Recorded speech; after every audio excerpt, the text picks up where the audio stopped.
Hello everyone, Sidewind here. Today I'm going to be talking about the Thief Rogue Racket in Pathfinder Second Edition. This is probably the most commonly picked rogue subclass for new players because it's most similar to the traditional D&D concept of the rogue. So the base statistics of the rogue class are pretty straightforward. Their key statistic is dexterity. Being a thief does not change this. And they get 8 plus constitution modifier hit points per level from their class. This is very straightforward. Then, the unique thing about the rogue is the sheer number of skills they have. Each racket grants one skill. In the case of the thief, that is, obviously, thievery.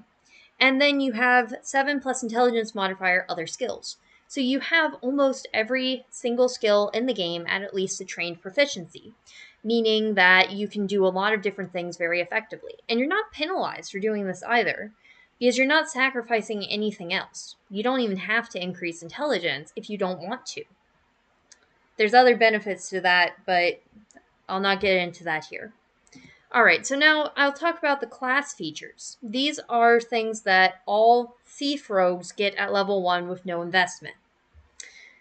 Basically, you're not taking a feat to get this. So the first one is surprise attack.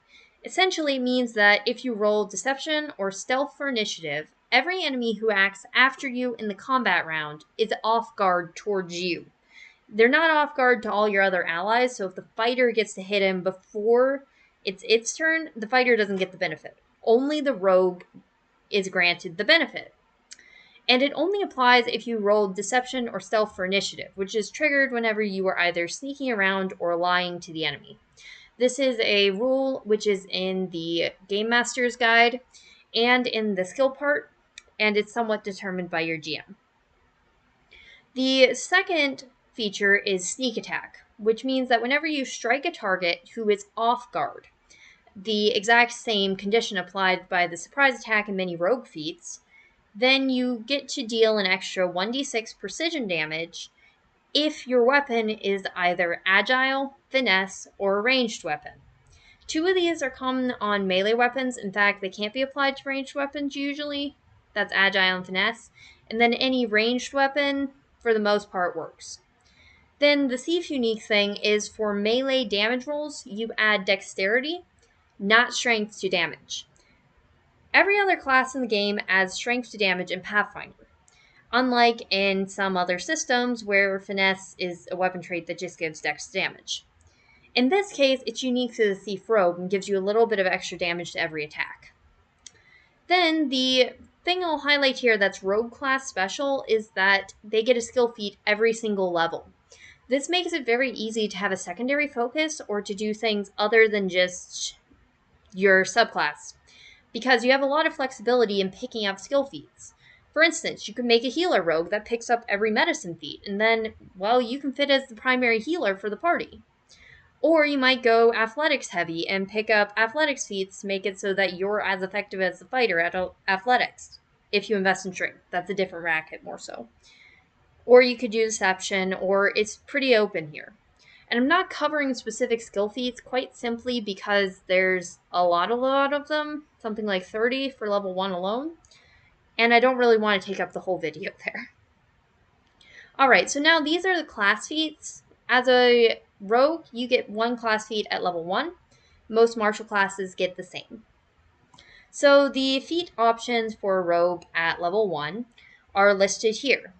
So the first one is Nimble Dodge. This is a reaction. By default, you don't really have many reactions, so it can be useful to pick up. Essentially, to trigger Nimble Dodge, you have to be the target of an attack by an attacker you can see. So if your attacker is invisible, this feat doesn't apply. And you have to not be encumbered. So basically, you can't be the rogue who picked up every piece of treasure from the dungeon and then use it. The way it works is you can spend your reaction, you get 1 per round, to gain +2 AC against the triggering attack. This does not apply against other attacks.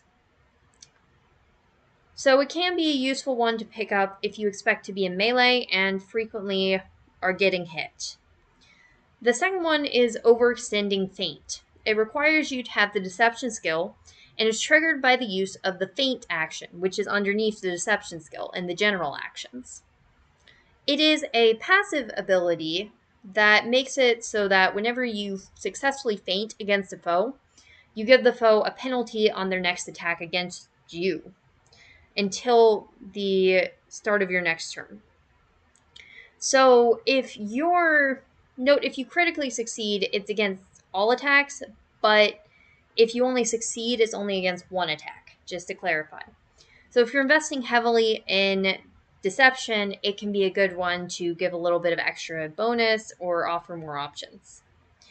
Plant evidence is a very specific skill, which might make sense for certain builds focusing on thievery, and especially for certain campaigns. It's originally from Outlaws of Alkenstar.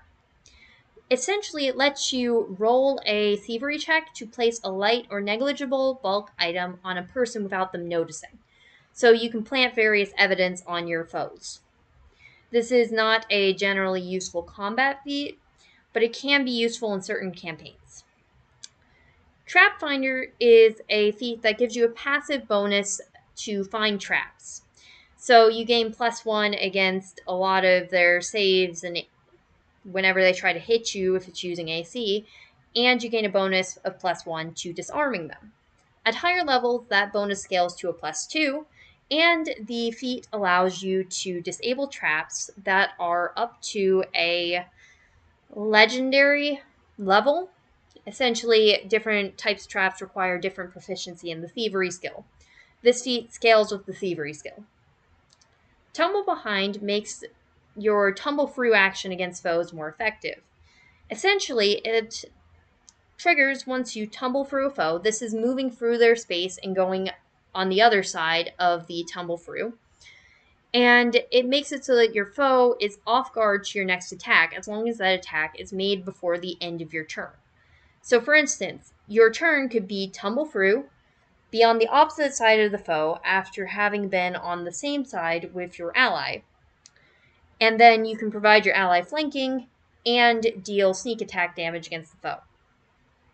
Twin Fate is an option for dual wielding rogues, such as the iconic Mauricio, which essentially applies off guard on your second strike. So it's a 2-action thing, and you stab once, and then you take multi-attack penalty on your second strike. But the attack can apply sneak attack damage or other precision damage-based effects. The final choice for Rogue is a general martial feat that's also available to 2 or 3 other classes called You're Next. It's a reaction and requires the intimidation skill. So it triggers whenever you kill a foe in combat. It allows you to use your reaction to demoralize a foe, and you have a +2 circumstance bonus to that check. So essentially, it lets you make it easier to hit the next one. That is all of the feats for the Thief Rogue at level 1 and all of the class features. You can ask any additional questions you may have, such as equipment or particular builds. Thank you for watching. I hope this was helpful.